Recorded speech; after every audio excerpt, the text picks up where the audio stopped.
Tony, ideas that are ahead of their time. I don't think that's the case. If you have a good idea, just do it. You got to make it work. There is no right time. Was there a right time for iTunes to come out? Actually, the idea came from a Singaporean creative technology, but he didn't market it very well, and Steve Jobs packaged it much better. So there's never a right time. I think you got to make it the right time, and it's hard. The only second part is Navigating politics. Yeah, because I'm not in government unless Idris offers me a job. And Minister of Transport. I think that job's vacant. No, it's acting. Acting, yeah. So there's still a chance. God, I know what I'd do first. Wow, it's so exciting thinking about being Minister of Transport. Going back to your question, I have very strong views about it. There's too much government involved in business, and government in Malaysia is politics. So, but I think people like me and Idris, I'm sure he's had to change his views because we're quite similar in many ways. It takes time, and I think the word here is transition. So hopefully we're transitioning for the better, because you can take Egypt, where there's radical transition. It's still a transition, but it was radical transition has failed. So I hope a new Malaysia will be different in terms of politics being involved in business. I think there's a much greater chance for us to go towards a higher income with a meritocracy driving business. Not in race and creed or color, in terms of business opportunities. All right, this side of the hall. We've got 3 questions in this row, and then we're going to go over there. This gentleman's been waiting for a very long time.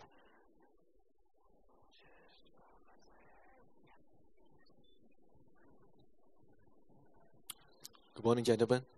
My name is Ho Fong Lee from Terra Firma Asia. In May 20... Ho Fong Lee, Terra Firma Asia. Yeah, sorry. Anyway, in May 2013, Toyota Motor Corporation became the largest corporation in Malaysia by market cap. That is $226 billion company. Yeah, this company itself, I believe you know about the Toyota way. Many have tried to learn the DNA of Toyota way. My question is this: is there an AirAsia way? Not the current way you're answering question. Go a bit more insights. How you run your company. At the same time, next question is there? Do you benchmark a company like Toyota? If you do, what are the metrics that is top of your mind? Please share some insights. Thank you so much. Let's start with the benchmarking first. It'd be hard to benchmark with Toyota because it's a completely different business, completely different capex and industry profile. But we benchmark with other airlines, and we benchmark with service industries.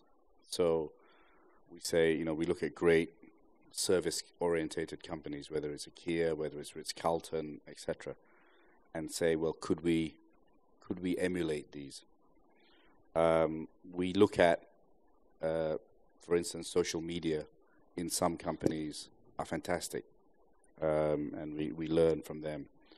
We learn from Google and how their environment, their workplace environment, to foster innovation and to foster creative thoughts. So no specific benchmarking in other industries. In our own industry, yes, we benchmark. We look at, as I mentioned earlier, Ryanair, who we think is the most efficiently run airline in the world. We look at Southwest. We look at all of these guys. But ultimately, you can read all the books you want. It goes back to your first bit of your question. It's got to be the AirAsia way.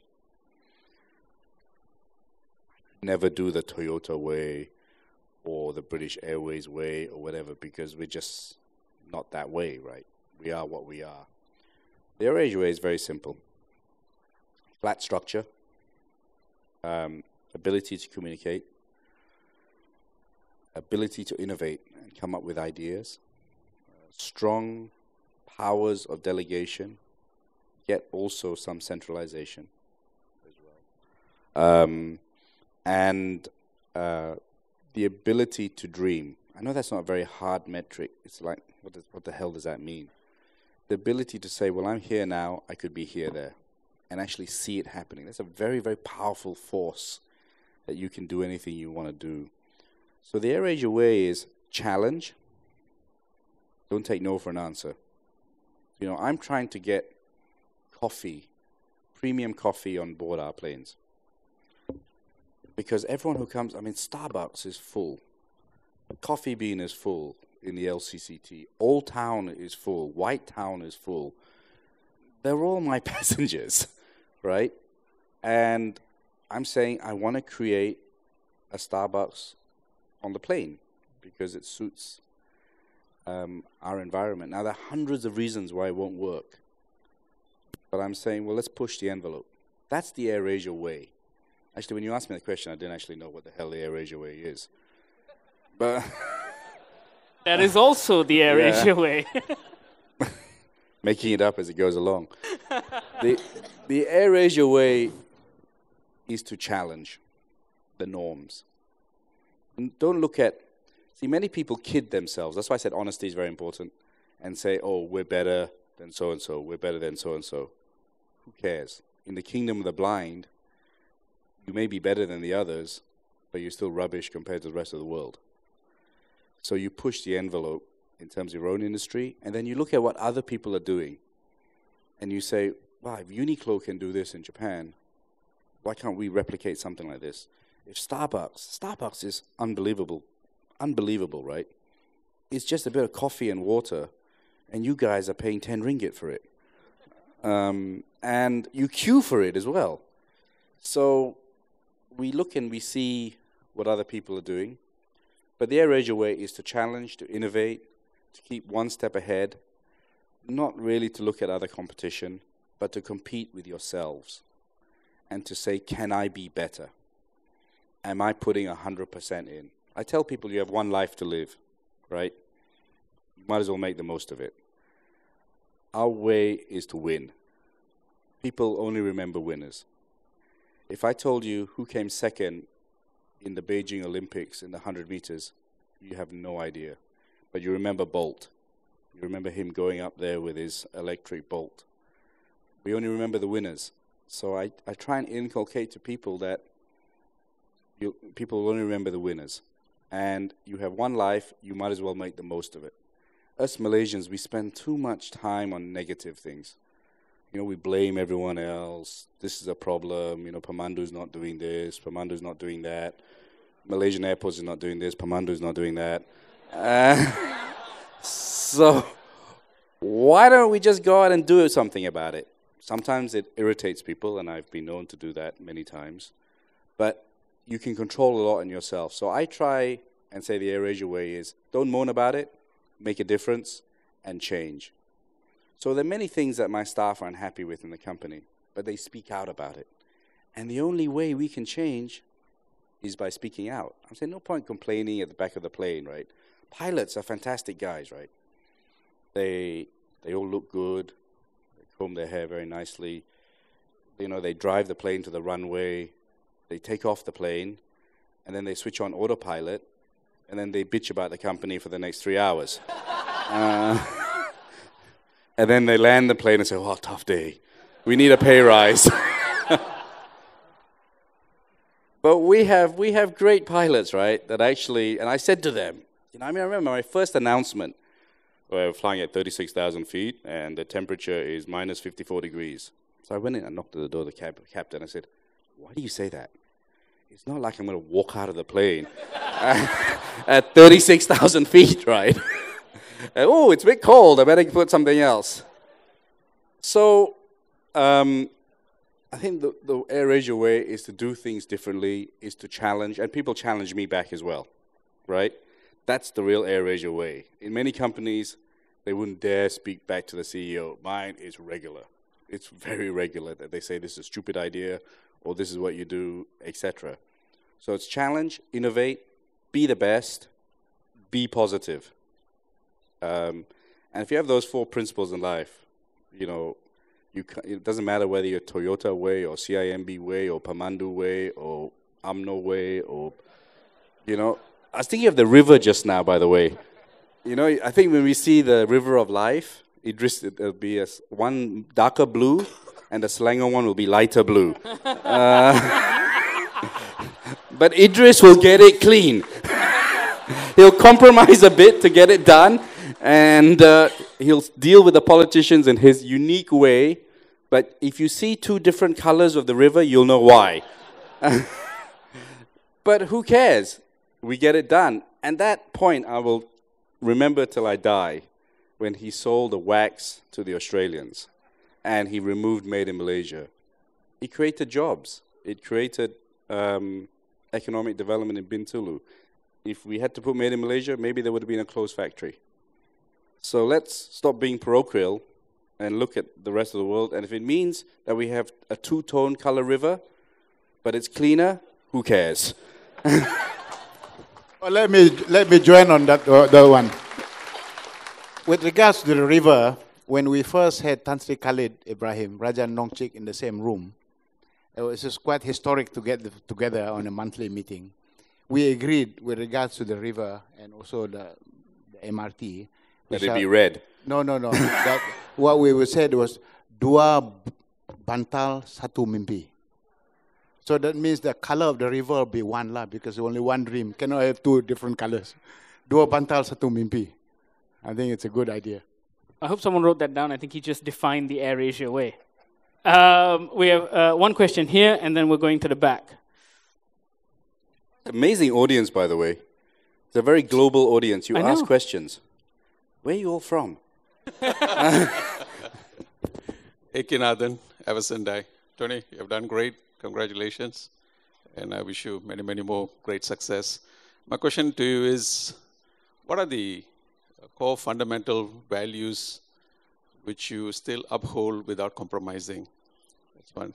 Dr. Sri, to you, going global or going regional is one aspect, or even expanding and developing the business in Malaysia, also a very important aspect in managing the organization. But in order to carry on and to expand, to grow, fundamentally what we require is quality, capable human capital.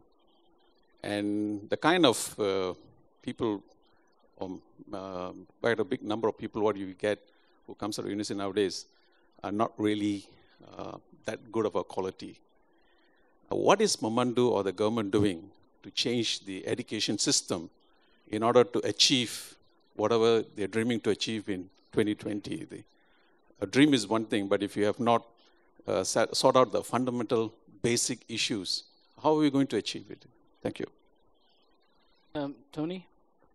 Uncompromising principle. Yeah. Actually, Tan Sri, I was in Qatar the other day, and I met some guy, and he said, where you from? I said, Malaysia. He said, do you know this? You. And I said, I know him. He's a big guy. Don't see him so often. But he seems a good guy. But every once in a while you get an SMS to one of his weddings. Not his weddings, his kids' weddings.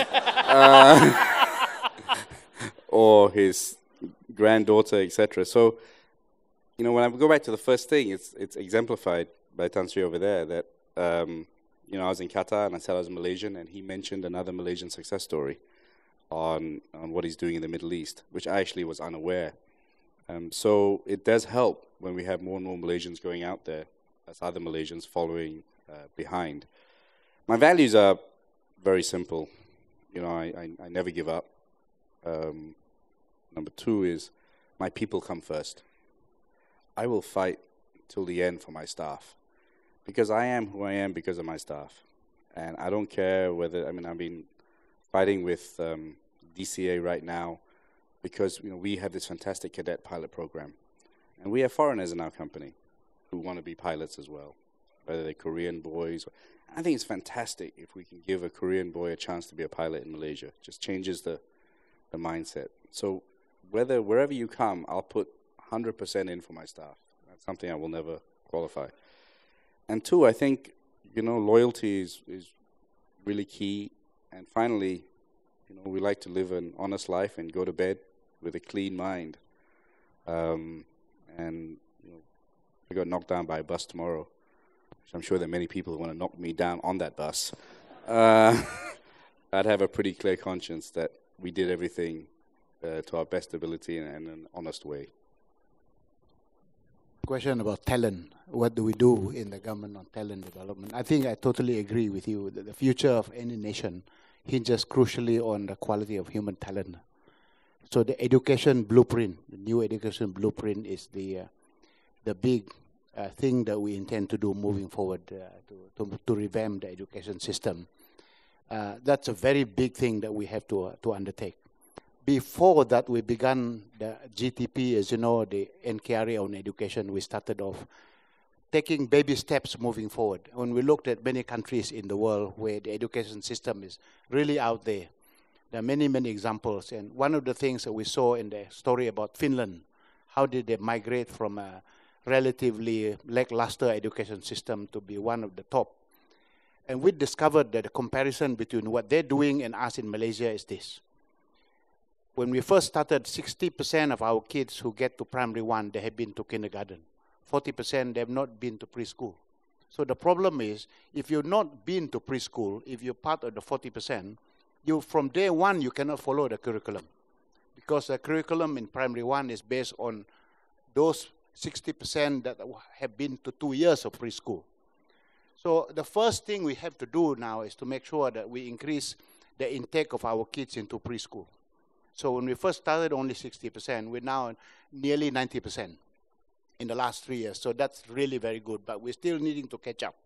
So that's the first thing that we did. We also did ranking of all the schools in Malaysia. We have 9,841 primary and secondary schools in Malaysia. We now have ranked them from number 1 to number 9,841. We originally wanted to publish the ranking order, and until the principals, they freaked out.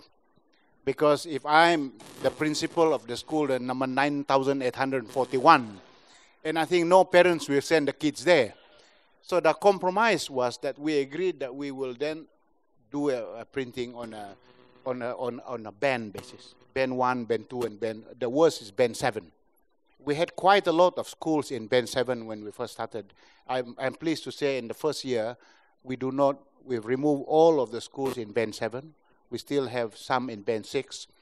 But we now have graded all of the schools at the same time, made association with the teachers. So if Tony, for argument's sake, is a teacher in Kuala Lipis, teaching history for the last 4 years, and the result shows that since he has been teaching history in that school, everybody else, everyone had failed history, we might ask him to sit for the history test. And so because we were able to look at the student grades and associate it with the teacher, we now have a full database to mine. What was very simple was, why did we do that? Was because we wanted to make sure that the principals and the teachers will take the necessary intervention. Let's say there are 2 teachers, again the story about Kuala Lipis, both teaching history and geography in the same school, primary 4. And if you found out that one of them is a very lousy history teacher, but very good geography teacher, and the other teacher is the reverse, all that you needed to do is make the teacher who's good in history only teach history. Make the teacher who's good in geography only teach geography. And then when we started to do this, very little interventions across all the 9,000 schools, we saw dramatic improvements. In fact, 40% of the grades in the band 2 and band 3 were up, and then we had a 60% improvement in the school in band 7 and band 6. So we saw very big improvements there. That said, we are still aware of the fact that based on the international benchmarks, which is called the TIMSS, Trends for International Mathematics and Sciences, our grades are actually falling behind some for the other countries. We're making improvements internally, but when you compare the grades to the other countries, we are not doing better in terms of the teams, and also the PISA test. That is why we're now moving into the education blueprint, the new education blueprint that will help to transform that. Putting that aside, we also have set up talent cooperation to bring as many, if you like, the Malaysian diaspora back. Johan Marikan is the CEO. They've done a marvelous job in bringing many Malaysians back to Malaysia. And at the same time, we are also asking the question, what can we do to unleash the women? Half of the people in this country are women. Unfortunately, when they graduate, most of the graduates today are women, by the way. More of them are universities than men. They are smarter too. And so there are more women joining the workforce in Malaysia, but once they get into childbearing age, they start to falter. They leave the workforce, but they don't come back. Many of them don't come back into the workforce later simply because many of the employers don't do flexi work arrangements. So what we're trying to encourage people to do is, maybe why shouldn't Malaysian companies do a lot more job sharing? When I was working in London, people allowed this. You know, you could go in the morning, the lady works in the morning, and then in the evening, a guy takes over the job. So that makes it a lot more flexible for some of the women to accept those. And part-time working is also should be allowed.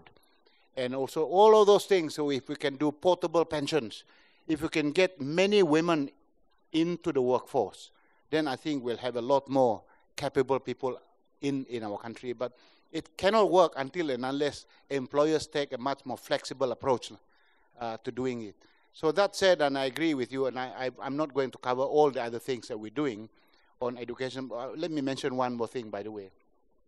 46% of the jobs that we will see, we will be creating between now and the year 2020, will be requiring vocational skills.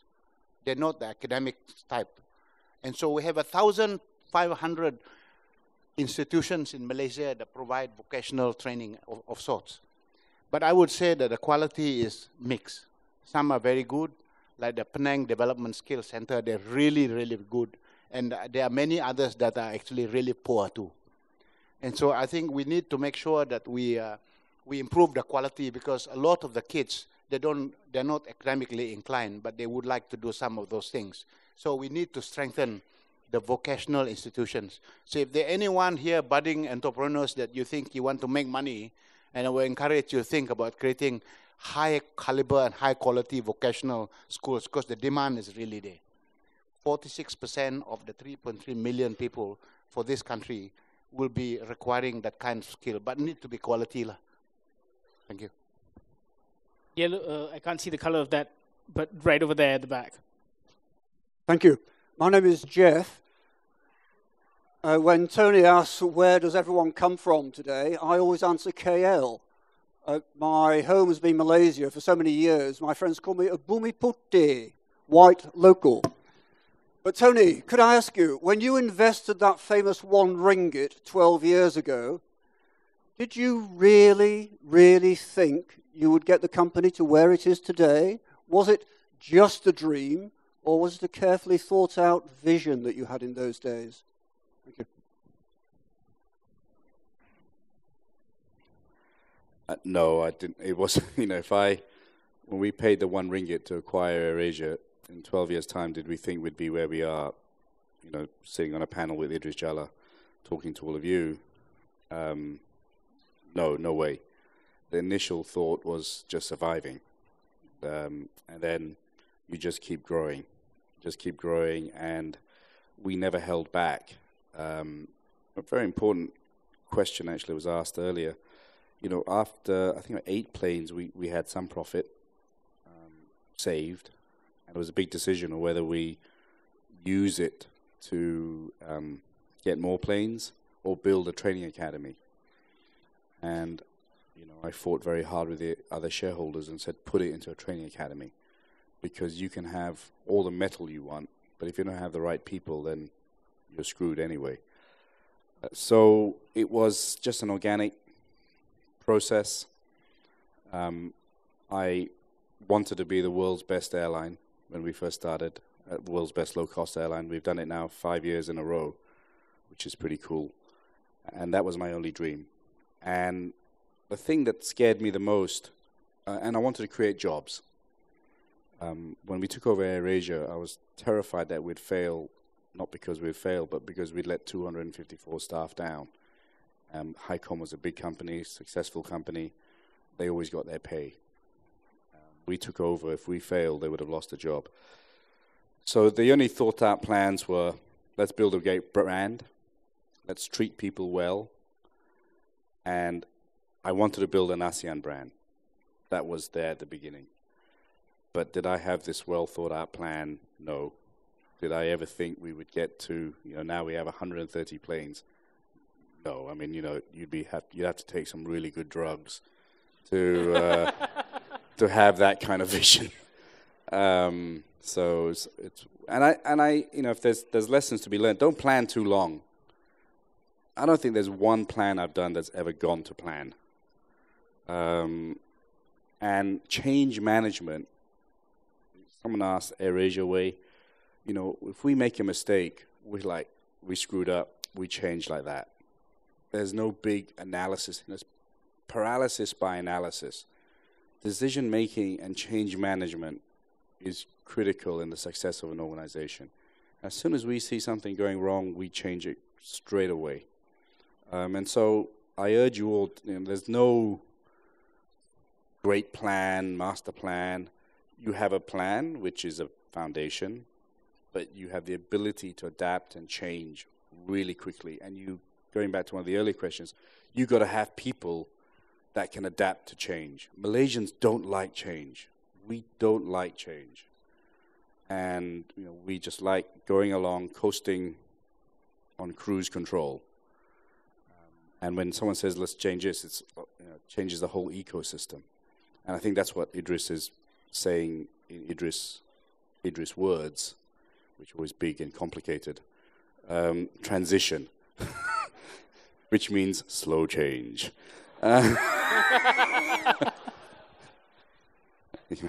He wouldn't have said those words when he was in MAS.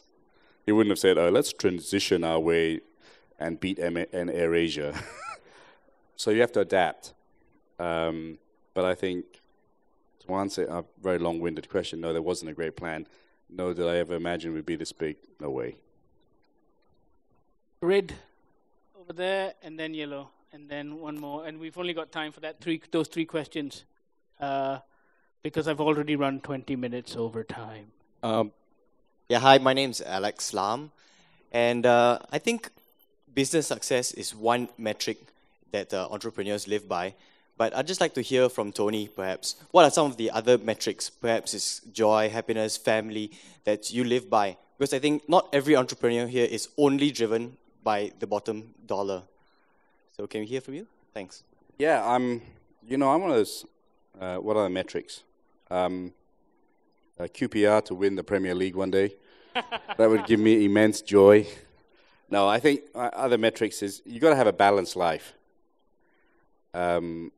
If you're a workaholic, then you're kind of screwed. So I think, and you won't be successful as an entrepreneur. You'll burn out. So you've got to balance your life, and you've got to make sure. I wasn't very good at balancing it, to be honest. But just like your body, your hormones work in balance, right? If something's in balance, another hormone puts it back into imbalance, and sometimes it doesn't work all the time, but that's the skill. So as you go as an entrepreneur, your first few years are tough. Your growing phase is tough. You're like working. My only advice is lead a balanced life, because you can't rewind your clock. You can't rewind seeing your kid growing up, or you can't rewind doing things you would have liked to have done. So I think I lead a much more balanced life. Was it balanced at the beginning? Probably not. And I'm the poorer man for it. And so I think to answer your question, it's not just about the bottom line. But I'm lucky in that the company also, it's fun. It's fun working in AirAsia. It's fun seeing people develop. We have a lot of fun doing things together, which is not just about the bottom line. What we're doing with the AirAsia Foundation is unbelievable. What one girl is doing, Munching is doing an incredible job and changing so many people's lives. But So there's the profit line, there's the social part of it, there's making dreams come true within my own staff, which is unbelievable feeling. And then outside of AirAsia, your family life, etc., there needs to be balance. Because before you know it, you're 50. And before you know it, you're gone. So make sure you have a balanced life. Red, at the back there. Hi, good morning. I'm Akhil Gupta. I'm working in a Malaysian company, which is trying to be big in IT. Now, of course, with my accent, of course, it's obvious. Are you Malaysian? No, I'm not. That's why I'm coming to that. I'm from India. So, but my better half is a Malaysian. So I've been here for 6 years. So I'd like to see Malaysia successful. My question is, first of all, congratulations to you guys for what you've done in your career. And it's truly inspiring for people like me as well, who comes from India. You guys do inspire us and gives us the strength to do something different. And that's what makes it big. But my question is over to Mr. Tony Fernandes. You've invested in India, and the services are going to go live in October. We all know the aviation sector in India is not doing particularly well. You look at Kingfisher Airlines, and you also look at Jet Airways, which is in red right now. So what do you think? Of course, India is a big market, and there is a lot of potential. And what's one person's loss is another person's win. This is a good time. But what different do you think AirAsia is going to do in India to overcome this rough times in Indian aviation industry? In the same way, when we started in Malaysia, everyone said, how can you make money when Malaysian Airlines hadn't? And in fact, the big noose around the neck of Malaysian Airlines was domestic. Yet we were able to make money. And then Idris came along, and he made Malaysian Airlines domestic very profitable, just like he did with the wax. Though he didn't change the airline's name. It was still called Malaysian Airlines. So I think, to answer your question, just because Jet Airways and Kingfisher aren't making money, doesn't mean the industry can't make money at all. It's going back to the whole theme about creating a product that people want. And as long as you have the right revenue structure and the right cost structure, there's a profit. I cannot see how you can't make an airline work in India. There's 1 billion people there. 1 million people a day take the train. Every person who's picked me up, taxi, etc., not a single one of those drivers has ever flown on an aircraft. The guy who picked me up the last time, he was from Madras, and he picked me up in Delhi. He takes 4 days to get home to Madras. And, I said, how much would you pay to fly? And he gave me the figure. And that's the figure we have to get to. Otherwise, we won't work. And finally, I think we're smarter than Kingfisher. Vijay Mallya runs a better Formula One team than me, and I think we run a better airline. So let's see. But I'm really looking forward to India. It'll be fantastic if we can make it work. And going back to the AirAsia way, the non-AirAsia way would be not to go into India. And I hope after today, and it would probably be the Malaysian way, to say, oh no, let's not go into India, too complicated, bureaucracy, I have to deal with 1 billion Tony Fernandeses, forget it. But hopefully after this conference today, many Malaysians will say, no, I can do it. And there's a market opportunity. We got to find a way, we got to find a product, we got to be the best, and let's go out there and do it. Time will tell whether I'm successful or not. But the key, which is what Idris and this conference have been saying, is do it. Without sounding like a Nike commercial. Just go out and do it and try. And if you fail, try again. Because you have one life. You don't want to sit there at 55 and say, I wish I did it. As I said, and I'll end in the way I started about my school. I went, in England you get this box. It's called a tuck box, right? You put your entire life's possessions in it. It's quite ridiculous. So after 30 years after leaving my school, my best friend from school called me up and said, I found your tuck box. I thought, oh, wow, great. Send it over. And my kids were very excited, right? They thought it would be like Harry Potter stuff in there. There'd be a wand and stuff. It'd be nice to have a wand. And it was very emotional. When I came, I'll tell you 2 stories if you don't mind. Is that okay? And the box arrived. And it was an incredible feeling for me when I saw the box. There were 3 stickers on the box. And I was a 12-year-old when I put those 3 stickers on. They were my dreams, right? So on the left-hand side was Qantas airline sticker. Because I always wanted to start an airline. And I'll end on my last story about the airline. And in the middle was a Formula One racing team called Williams. And I adored the Williams team, and I never, ever could get into a Formula One because I couldn't afford it. So I'd always used to camp outside Brands Hatch and watch the race from outside. And I wanted to build cars. And in 2014, our joint venture with Renault, little Caterham, a little Malaysian-owned company now, is doing a joint venture with Renault. And the cars we're bringing out are unbelievable. It will blow everyone's mind. And now we have a Formula One team. And right at the end, for the MC's benefit, was a West Ham United sticker. Because I always wanted to own a football club. And I didn't get to own West Ham. I tried to buy it 2 or 3 times, and I failed. And, we got QPR. And, when I saw the box, I thought, wow, here are my 3 dreams. And for many of you who are younger than both of us up here, when we didn't watch football. There was no Astro and TV3 and all this thing, right? It used to be on BBC World Service, shortwave radio. So you used to have to hold the radio upside down, go to the cooker to get a good signal, and we were listening to football. And, when any team came, we were like, oh, wow, Arsenal. Now I throw up at the name. Or Manchester United, etc. And me and Cameroonian were in the bus with the players going to Man City. The season, we're either going to get relegated that season, or Man City or Man United were going to be champions. And all the fans were waving and clapping, of course, abuse from the Man City fans. And Cameroonian said to me, wow, isn't the world amazing?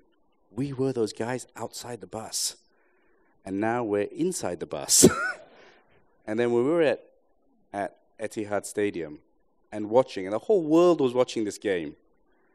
And, the result was a perfect result. We stayed up, Man City won, unless you're a Man United fan, so even more perfect for me. And, you go back to a 10-year-old listening to BBC World Service. And so dreams do come true.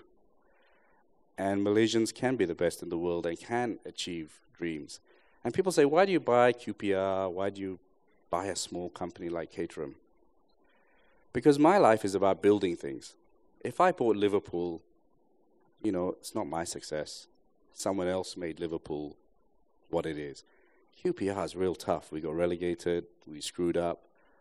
But if one day we can make QPR successful, wow, that's our success. If one day we can take a small little car company like Caterham and make it into something special like we did with AirAsia, then we can say we did something. We did something special. And so, when I looked at that box, I thought, wow, if I get hit by a bus tomorrow, I've done everything I wanted. And inside, actually, was music cassettes. And they were all original. At 12 years old, I bought all original cassettes. So dreams do come true. I urge you all to dream. I urge you all to not to listen to people, to follow your heart. You have one life. And I'll end on one story, which has relevance to Idris. And I don't think I've ever said this to Idris. We were in our time of arguing. We still were friends. We still went out. Me and Kamruddin had dinner with Idris and Tunku Azmil. And we were arguing about some routes and Sweden or something. And Idris said, yeah, you should fly to Malmo. Where's Malmo? So I found out where it was, and I told Kamruddin, you know, we should start a long-haul airline. But I go back, and when I went to boarding school, and I thought, my God, this is the worst place in the world, and I was calling my mother up with 10 pence coins, because there was no Maxis and Digi and et cetera, et cetera. And I said, can I come home for half term? And she said, no, it's too expensive. You know, you can't afford to come home. And I went, okay. I said, one day, I'm going to make it cheap to fly. And it was always in my mind, and my first idea was a long-haul, low-cost airline. When Idris, we were kind of having this discussion, we said, let's start AirAsia X. And I never flew on AirAsia X. Went to Gold Coast, I went to Hangzhou, went to Tianjin. I refused to fly, I never went, because I wanted my first flight to be from London, if it ever happened. And true enough, we started London KL, which we've since stopped. But I didn't fly KL London. I flew London KL. That was my first AirAsia X flight. And I made the guy who picked me up to go to the airport come to my old school. I went to my old school, and I stood outside that door with my Samsonite bag. And I tried to relive. It was 33 years on, or 32 years on, from when I told my mother that would make this thing happen. And it was very emotional for me. And every time I talk about it, I still get a bit emotional. Because, you know, you can have dreams. And no matter what anyone says, AirAsia is what it is because we have a fantastic group of Malaysians that made it happen. And despite what everyone says, despite all the slammings in Parliament and all of that, I'm very proud of what we built. And it's because of the wonderful people that we have. And so I hope all of you go out there and do something special for your own life and for our wonderful country. Thank you very much.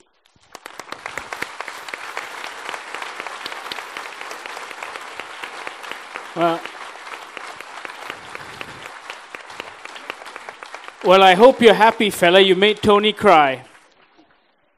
All right, we have a little something for you, which Idris is going to hand over. It's not made of pewter, you'd be glad to know. But it's something quite unique. It's my appointment letter as Minister of Transport. It is indeed.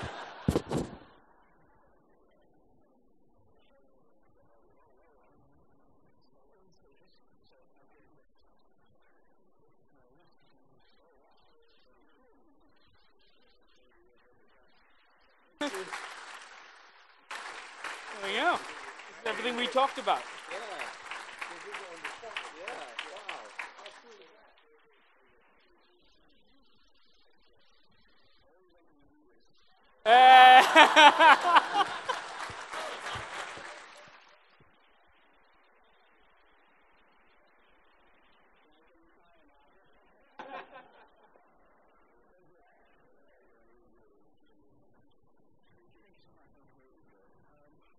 Thank you very much, folks. You are all now free to leave.